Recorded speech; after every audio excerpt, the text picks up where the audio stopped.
Hi guys, welcome to Necessarily Tiffany. If you're new here, welcome. If you're turning for yet another video, welcome back, Necessarily family. Today I wanted to come and talk to you guys for a few minutes because today is May 30th and today marks the 1-year anniversary of my father's death and is really the anniversary of my year from hell. Whew. So in doing this, I'm going to try not to cry these eyelashes off, but I'm just going to tell you guys 5 things that life has taught me after losing my father. The first thing is that there's never enough time. Number 1, that's hard. I think I spent the majority of my adult life not speaking. I spent more time in my adult life and my teenage life not speaking to my father than I did speaking to him and he and I being on speaking terms. And I would say a lot of that is my fault. And no, I would say it's equal blame. And I will say this because when I was a kid, my dad was always there. I mean, every field trip, my dad, was the after school guy that we always, played basketball with or hung out. We played tag in the streets. My dad was Superman to me. I was too young to know what reality was, like actual reality, but versus like my reality. My father had issues. He did. And I didn't see those because I saw my father as Superman as a kid. And then when I got older and started to see the human side of my father, I think part of me couldn't accept it. And because I couldn't accept it, I tended not to forgive him for very human things.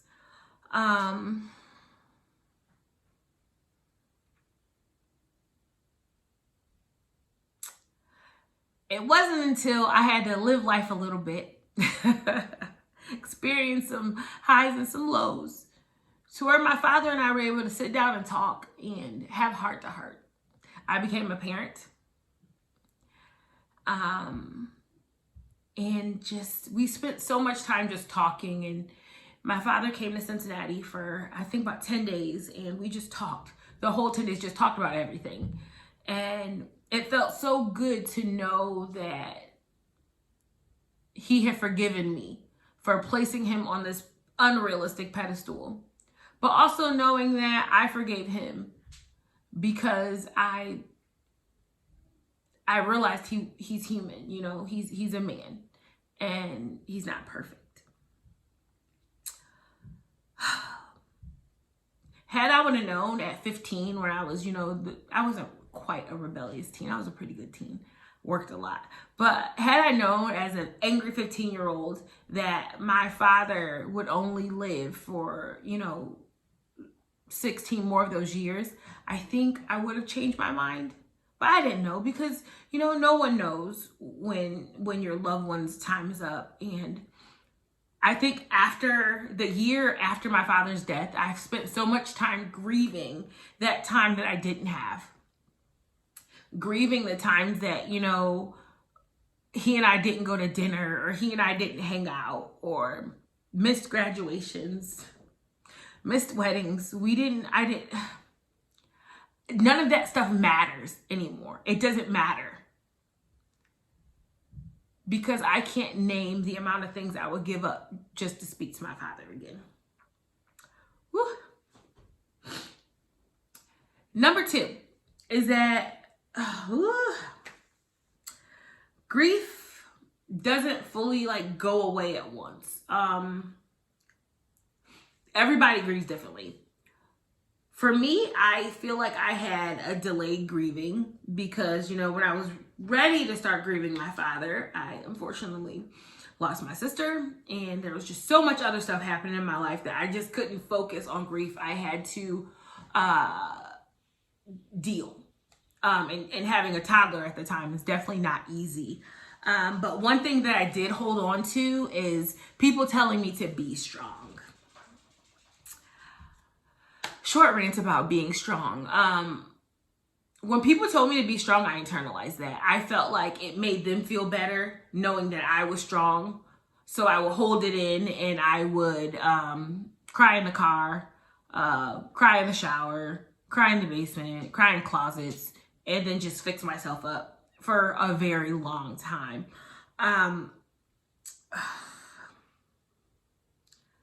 Me internalizing that being strong did more damage to me than just had I chosen to outright grieve. I was pretending to be strong for so long that it literally took over my mental, physical, and emotional, well-being. I was physically ill.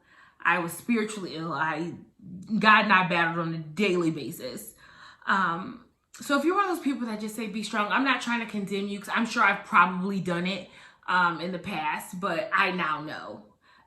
Experiencing the amount of loss I've experienced. And some people might like you to encourage you to be strong, but as for me, in my house, like we've learned in this amount of loss that we've taken, be strong. It isn't for us, and realizing it's not for everybody. So some other things that you can say is, I'm here for you.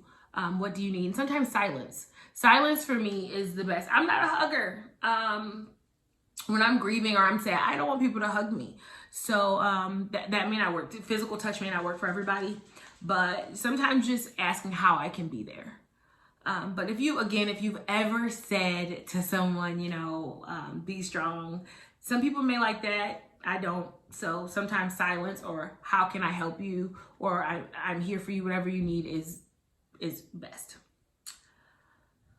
Number 3 is you have to hold on to the good times. This is going back to number 1, basically saying, like I said, there's never enough time. And if I spent the rest of my life grieving over what never was, or what time that I missed, I'd never begin to fully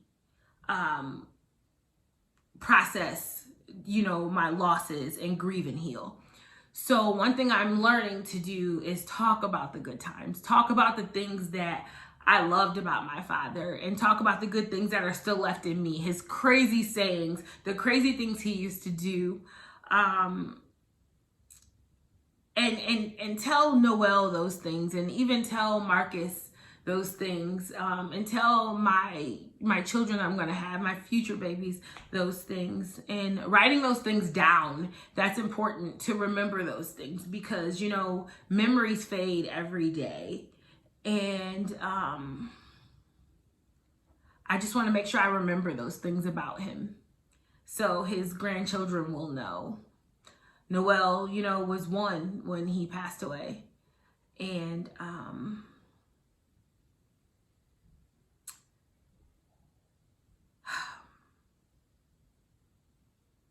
she won't remember when he was here every night. He would not let Marcus and I rock her to sleep. He wanted to. He prayed with her. He would not let her nap in her bassinet. She always napped on him. There would be nights, and she was only 3 months, and there would be nights where she would just get up screaming, like any other baby does. And he would be like, well, what do you want me to do? We're like, nothing. She wants milk. Like, Dad, you don't have boobies. Like, she doesn't want you. But he just wanted to be there. And those are the things that she won't know.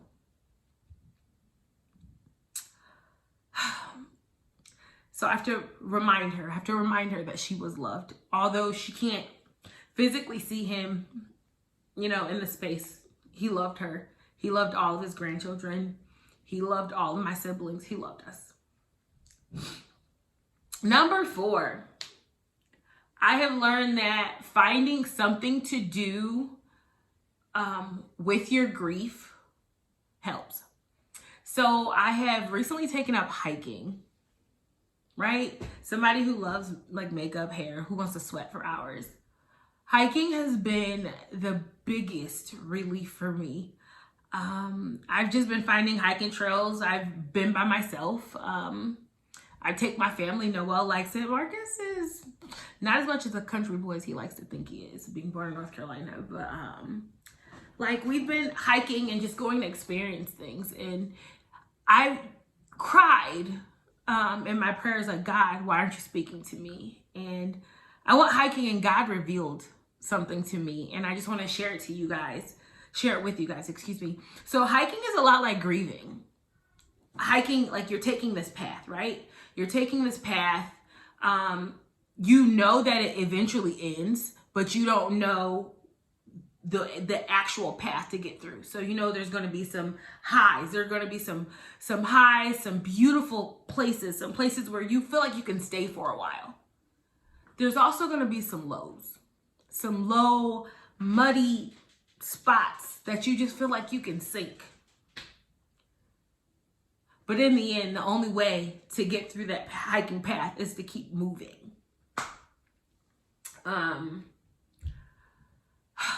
Just like hiking, sometimes it gets tiring.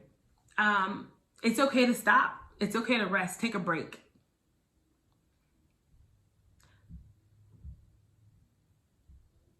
And that's one thing I'm learning in this process. I'm learning that it is okay. It is okay. As long as I move forward, it's okay to recognize the high moments. Because although 2019 and part of 2020 has been crazy, I guess for all of us, but 2019 was so traumatic for me. Starting from January to literally December 31st, that I had some really, really high moments. I had some moments where I really felt loved. I'm just like, thank you, God. Like, I needed this. And it's okay. And it's okay to have lows. But you have to keep moving. And while hiking today, God said that to me. I just have to keep moving. So this gets me to my last point. Realizing that I have to keep moving. And also realizing that I have moments where I'm stuck in the mud. I've sometimes a lot more stuck in the mud moments than I do, peak, beautiful, scenic moments. And I decided to enroll myself in counseling. So I'm actually doing two kinds of counseling. Realizing that my grief was pretty traumatic for me and that my responses to them aren't always the best emotionally. So I'm doing group grief counseling and I'm doing individual counseling. And it's my second week. I cry during counseling. I cry after counseling. But I am doing this with the hopes that as I'm hiking through this journey, as I'm experiencing, these ups and downs and not knowing where my path is going, that knowing that it's going to end. And saying it's going to end doesn't necessarily mean that I'm going to forget after this. Everything's going to be okay. No, I'm not saying that. What I'm saying is that I will have what I need to cope. Because right now I don't. I'm going to be completely honest. And as I'm talking about my father, I can say this. But my sister is an absolute, I haven't even started counseling on even just talking about my sister. This is my father. So I have a lot of work to do. I have a lot of work to do, a lot of work to do. So those are the 5 things, guys. I hope that you guys appreciate me being completely honest. I didn't want to talk about my grief a lot on this channel. So I'm like, nobody wants to hear it. But I'm like, people grieve. There's so much going on right now. Just not even for being in quarantine, which definitely doesn't help grief, let me tell you. But you guys hear Noelle, she's up from her nap. But not even just being in quarantine, but just, the police brutality, the death of unarmed Black people, all of that is, I'm internalizing it and I'm realizing I'm angry. And this is part of my grief as well, being angry. realizing that I see my dad and these people, like I'm angry.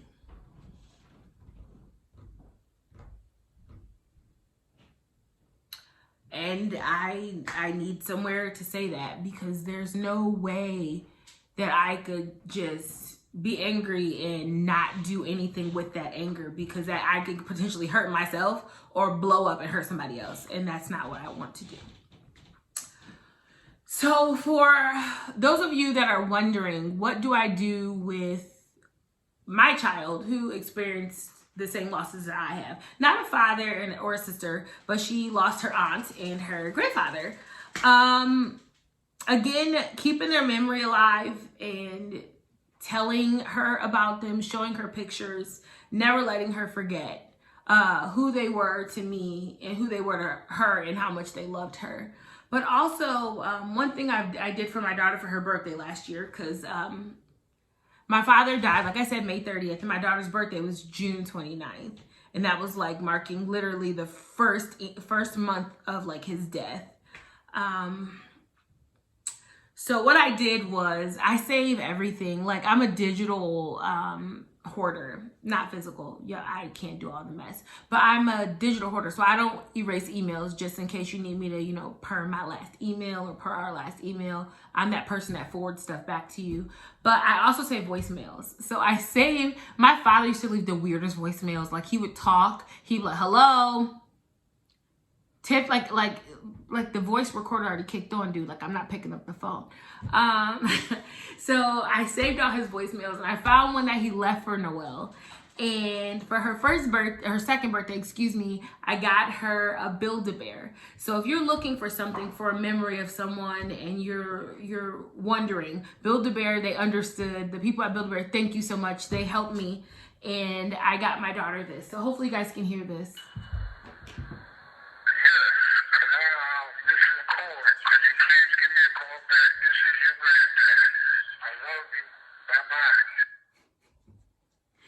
So I turned the voicemail into a Build-A-Bear for her. And I can't tell you guys how much she loves this Build-A-Bear. It's kind of weird laying in your bed sometimes and you hear your dad's voice over a monitor because she plays it. But it's so reassuring, because some nights when I'm just crying myself to sleep, she'll either roll over it or she'll, like, she's playing with it, she plays it, and my dad is talking to me. He's saying, hello, Miss LaCour, but he's talking to me as well, you know?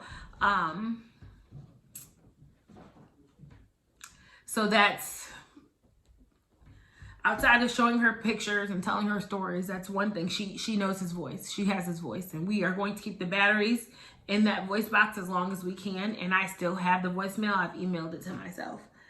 I haven't given her anything for my sister yet. I haven't really done anything for my sister yet. That's a whole nother video. And